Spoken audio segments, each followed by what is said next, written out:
নজরুল তো আসলে বাংলার মানুষের পুরা ধমনীতে ধমনীতে ধমনীতে নজরুলের বসবাস।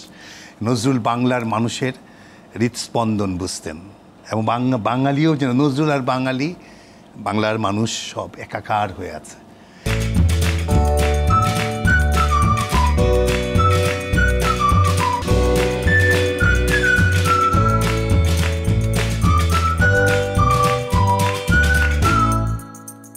সুধী দর্শক, সিটি ব্যাংক নিবেদিত আরটিভির অক্ষরের গল্প আয়োজনে আপনাদের সকলকে স্বাগত জানাই।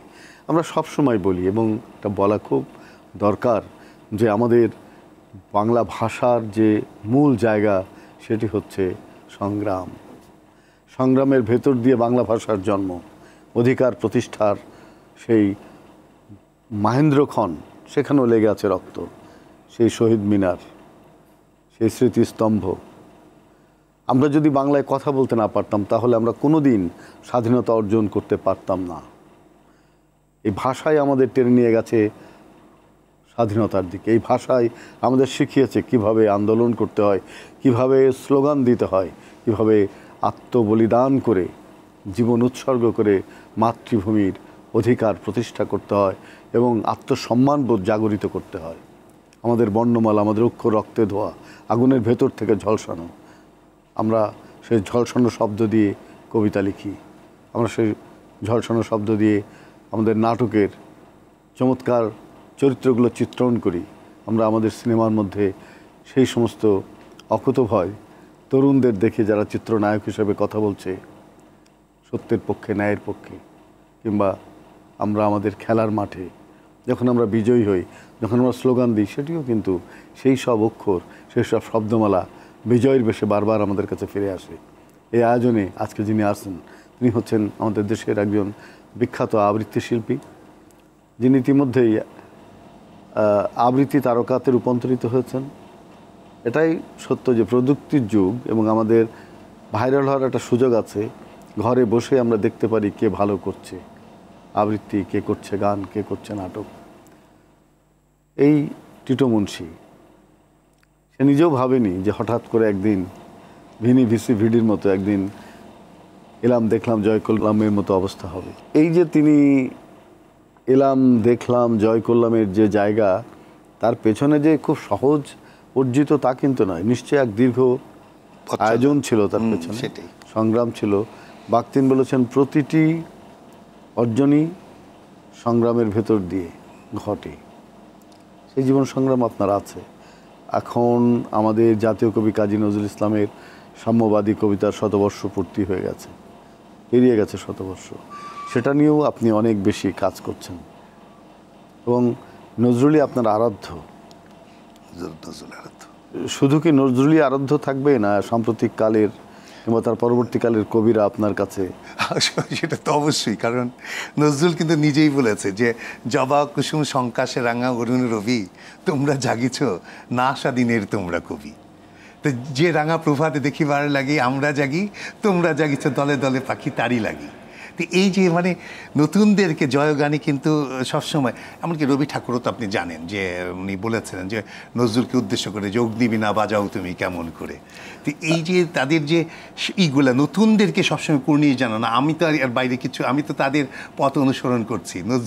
নজরুলের একদম পথ অনুসরণে হুবহু করতে চাই, জানি না ওটা পারা সম্ভব না। তা আমি অসম্ভব পাওয়ারফুল এখনকার লেখক। আমি সত্যি কথা ভাই, আপনি একজন কবি, আমি কিন্তু আপনাকে কবির চেয়ে সবচেয়ে বেশি আমি আপনাকে পৃষ্ঠপোষক, নজরুল সাধক, এগুলো হিসেবে কিন্তু আমি আপনাকে বেশি চিনতাম। আপনি কবি এটা আমি জানি, এটা ঠিক আছে। আমি যেহেতু নতুনদের কবিতার ব্যাপারে আমার ওরকম ছিল না, কিন্তু ইদানিংকালে অন্য নতুনদের কিছু কবিতা হঠাৎ করে এত আবদার করছে যে কিছু পড়তে এটা আমি চিন্তা করলাম এটা তো খুব ভালো একটা ব্যাপার। নতুনদের কবিতা দেখি, ওদের মাঝখানে তো বেঁচে থাকা যাবে একটা। তো কিছু কবিতা দেখছি, এর মাঝখানে হঠাৎ করে আপনার কবিতার বই আমি হাতে পেলাম। আমি কিন্তু আপনি আমাকে কোনোদিন ওভাবে বলেননি, আপনি কোনোদিন কাউকে বলেনও না যে আপনি আমার একটা কবিতা পড়ো, অথবা এটা কোনোদিন আমি আপনার কাছ থেকে, আপনি আমাকে এত কাছে থেকে আপনি একটা কথা বললে আমি অনেক আগে এটা করতাম আমি, কিন্তু সেটা করিনি কারণ আপনি আমাকে সেটা বলেননি কোনোদিনও। আজকে আস্তে আস্তে আমি আমার নিজের মনেই একটা বই আমি নিয়ে আসছি, আমাদের শ্রেষ্ঠ কবিতাটা নিয়ে এসেছি। কবিতার নাম পথের নির্বাচন। বেরিয়েছিলাম উদ্দেশ্যহীনভাবে, আমার সামনে তিনটি রাস্তা এসে দাঁড়ালো। একটা গেছে স্বর্গের দিকে, একটা নরকের, অন্যটি কোনো দিকেই না। স্বর্গের দিকে রাস্তাটি খুব অনুরোধ জুড়ে দিল তার দিকে পা বাড়াতে। মোহনীয় সব প্রস্তাব, অসীম আনন্দ, অপ্সরীদের অনন্ত নৃত্য, ক্ষুধাহীন ক্লান্তিহীন এক নিরবচ্ছিন্ন জীবন। ভাবলাম এ আর দুর্মূল্য কি? সম্পদের বিনিময়ে ওগুলো পৃথিবীতেই পাওয়া যায়। নরকের দিকের রাস্তাটি যার পরনাই নাছোড়বান্দা আমাকে নিয়ে যেতে চাইল অন্তহীন অন্ধকার পুরীতে। পৃথিবীর শ্রেষ্ঠ সুন্দরীদের দেহসৌষ্ঠব, তাদের অকৃত্রিম আহ্বান, এক ব্যতিক্রমী ভোগের ইশারা আমাকে প্রায় নাড়িয়ে দিল। হঠাৎ ভাবলাম জীবনে কত তীব্র যন্ত্রণা সহ্য করেছি। হয়তো পৃথিবীতে কোনো নরকই বিরল নয়। বাহ, হয়তো পৃথিবীতে কোনো নরকই বিরল নয়। কত সুন্দরীদের বিরল কটাক্ষ উপেক্ষা করেছি, নরকে আর বৈচিত্র্য কি? সবশেষে যে রাস্তাটি কোনো দিকেই যায়নি, কি স্বর্গ কি নরকের দিকে, তার ডাকে কেমন মাধুর্য ছিল। আমার পদযুগল কেমন যেন দুলে উঠল, নির্লোভ নির্মোহ পক্ষপাতহীন এক সরল গমন। আমাকে ডাকলো, এ পথে আপনি স্বাধীন, আপনার সব কিছু আপনি স্বেচ্ছায় নির্বাচন করুন। আপনার সব কিছু আপনি স্বেচ্ছায় নির্বাচন করুন। কোনো পথ প্রদর্শক নেই, আপনি আপনার নিয়ন্তা। এগোবার কিংবা ফেরার দায়িত্ব আপনার নিজেরই। কি অসাধারণ! মানে এখানে স্বর্গ নরক তাকে যে সম্মান জানিয়ে, যে আরও একটা মানুষের যে ভাবনার যে একটা মানে স্বাধীনতা, একটা যে অপার সৌন্দর্যের ব্যাপার, এটা একটা অসম্ভব। সত্যি আপনাকে কবি হিসাবে ধন্যবাদ দিতে হবে। অসংখ্য লোক এই কবিতাটি পড়ে আমাকে বারবার ভালোবাসা জানাচ্ছিল, শুভেচ্ছা জানাচ্ছিল। মঞ্জুরে মাওলা, তিনি এখন বাংলা একাডেমির তিনি মহাপরিচালক ছিলেন, তিনি একজন ভালো ক্রিটিক। তিনি বলছেন, স্টালিন এই একটি কবিতা লেখার পরে আর না লিখলেও লেখার দরকার নেই। আমি বললাম, স্যার, যে লেখে সে বারবার উঠছে আর উত্তীর্ণ হতে চায়। আমি কখনো আমার নিজের কবিতা নিয়ে খুব বেশি চিৎকার চেঁচামেচি করি না। আপনি কিন্তু খুব ভালো পড়েন, আপনি কিন্তু খুব ভালো আবৃত্তি করেন। হয়তো করি, সেটা আপনি কিন্তু খুব ভালো আবৃত্তি করেন। আমি আপনার আমি শুনেছি, আপনি মাঝে মাঝেও তো কথায় কথা উচ্চারণ তো করেন আবৃত্তি। আমি কালকে একটা অনুষ্ঠানে আপনাকে দেখছিলাম, আপনি যেখানে এই কুলি মজুর কবিতাটা আপনি কিছু লাইন পড়ছিলেন। অসাধারণ পড়েন আপনি, অসাধারণ পড়েন। অনেক ধন্যবাদ টিটো, আমার প্রশংসা আমি না শুনে। না আমি আপনার প্রশংসা করি। আপনি বলুন, নজরুলকে কেন আপনি এত ভালোবাসেন? নজরুল তো আসলে বাংলার মানুষের পুরা ধমনীতে ধমনীতে ধমনীতে নজরুলের বসবাস। নজরুল বাংলার মানুষের হৃৎস্পন্দন বুঝতেন, এবং বাঙালিও যেন, নজরুল আর বাঙালি, বাংলার মানুষ সব একাকার হয়ে আছে। কি নাই নজরুল যে চিন্তার একটা, এই যে সাম্যবাদী কাব্যগ্রন্থের কথা বলছিলেন, 11টি কবিতা আছে, 11টি কবিতা সাম্যবাদী কাব্যগ্রন্থ। এই 11টি কবিতা আমি মনে করি এটা আমাদের মুখস্থ করে ফেলা উচিত। এটা একটা ইস্তাহারের মতো, এটা হচ্ছে আমাদের ফিলোসফি, এটাই আমাদের দর্শন, আর কিছু দরকার নেই আমাদের কোনো মতবাদ। নজরুলের সাম্যবাদের সঙ্গে আমরা যে রাজনৈতিক যে দর্শন, সমাজতন্ত্রের যে দর্শন, যে কার্ল মার্কস যে দর্শন দিয়েছেন, সমাজতান্ত্রিক দর্শন, যে সাম্যবাদের দর্শন, তার সঙ্গে নজরুলের সাম্যবাদের কিন্তু পার্থক্য আছে। অনেক পার্থক্য বলতে কি, আমি যেটা, আপনি আমার চেয়ে আরও বেশি জানেন। আপনি নিজে নজরুলের সঙ্গে অনেক দীর্ঘদিন ধরে আপনি আছেন এটা নিয়ে। আর আমি তো আমার মনে, আমি আবৃত্তি করি, আমি খুব আমার মতো করে আমি অনুভব করার চেষ্টা করি নজরুলকে। দেখেন, আমি বলবো না যারা আজকে মার্ক্সবাদী দর্শনে যারা আছেন, যারা রাজনীতি করেন, তাদেরকে কোনো বিরোধ, কিন্তু এই যে ধর্ম নিয়ে যে একটা কথা, মানে আমরা কেন আজকে এই যে যারা লেফট যারা রাজনীতি করে, এরা তো গণমানুষের কথা বলে না, তাহলে মানুষ থেকে বিচ্ছিন্ন কেন এরা?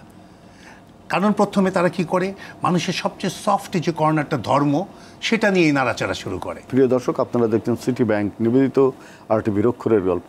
যাচ্ছি বিরতিতে, আশা করছি থাকবেন আমাদের সঙ্গে।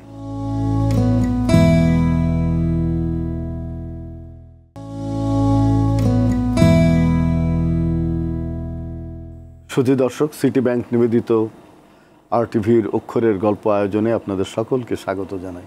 ফিরছি বিরতির পর, যাচ্ছি আবারও আমাদের সেই তারকা আবৃত্তি শিল্পী টিটো মুন্সির কাছে।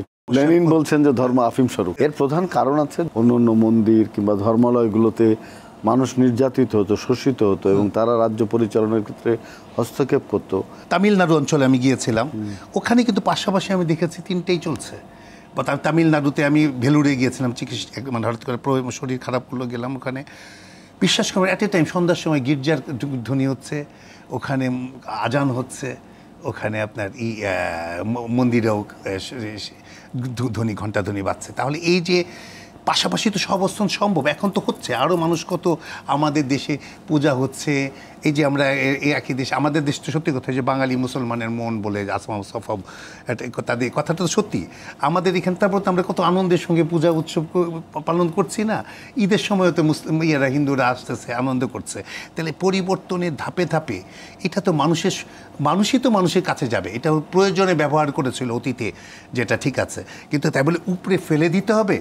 এর জন্যই তো কাজী নজরুল এই জায়গাটাই তো বলেছেন যে যেখানে আসিয়া এক হয়ে গেছে সব বাধা ব্যবধান, যেখানে মিশেছে হিন্দু, বৌদ্ধ, মুসলিম, খ্রিস্টান, গাহি সাম্যের গান। কে তুমি? পার্সি, জৈন, ইহুদি, সাঁওতাল, ভিল, গারো, কনফুসিয়াস, চারবাক চেলা, বলে যাও বলো আরো। বন্ধু, যা খুশি হও, পেটে, পিঠে, কাঁধে, মগজে, যা খুশি পুঁথি ও কেতাব বও। কোরআন, পুরাণ, বেদ, বেদান্ত, বাইবেল, ত্রিপিটক, জেন্দা বেস্তা, গ্রন্থ সাহেব, পড়ে যাও যত সব। কিন্তু কেন এ পণ্ডশ্রম? মগজে হানিছ শুল, দোকানে কেন এ দর কষাকষি, পথে ফোটে তাজা ফুল। তোমাতে রয়েছে সকল কিতাব, সকল কালের জ্ঞান, সকল শাস্ত্র খুঁজে পাবে সখা, খুঁজে দেখো নিজ প্রাণ। তোমাতে রয়েছে সকল ধর্ম, সকল যুগাবতার, তোমার হৃদয় বিশ্ব দেউল, সকলের দেবতার। কেন খুঁজে ফেরো দেবতা ঠাকুর মৃত পুঁথি কঙ্কালে, হাসিছেন তিনি অমৃত হিয়ার নিভৃত অন্তরালে। বন্ধু বলিনি ঝুট, এইখানে এসে লুটাইয়া পড়ে সকলে রাজমুকুট। এই হৃদয়ে সেই নীলাচল, কাশী, মথুরা, বৃন্দাবন, বুদ্ধ গয়া এ, জেরুজালেম এ, মদিনা, কাবা ভবন। মসজিদ এই, মন্দির এই, গির্জা এই হৃদয়, এইখানে বসে ঈসা মুসা পেল সত্যের পরিচয়। এই রণভূমে বাঁশির কিশোর গাহিলেন মহাগীতা, এই মাঠে হলো মেষের রাখাল, নবীরা খোদার মিতা। এই হৃদয়ের ধ্যান গুহা মাঝে বসিয়া সাক্ষ্যমণি, ত্যাজিল রাজ্য মানবের মহাবেদনার ডাক শুনি। এই কন্দরে আরব দুলাল শুনিতেন আহ্বান, এইখানে বসে গাহিলেন তিনি কোরআনের সামগান। মিথ্যা শুনিনি ভাই, এই হৃদয়ের চেয়ে বড় কোনো মন্দির কাবা নাই।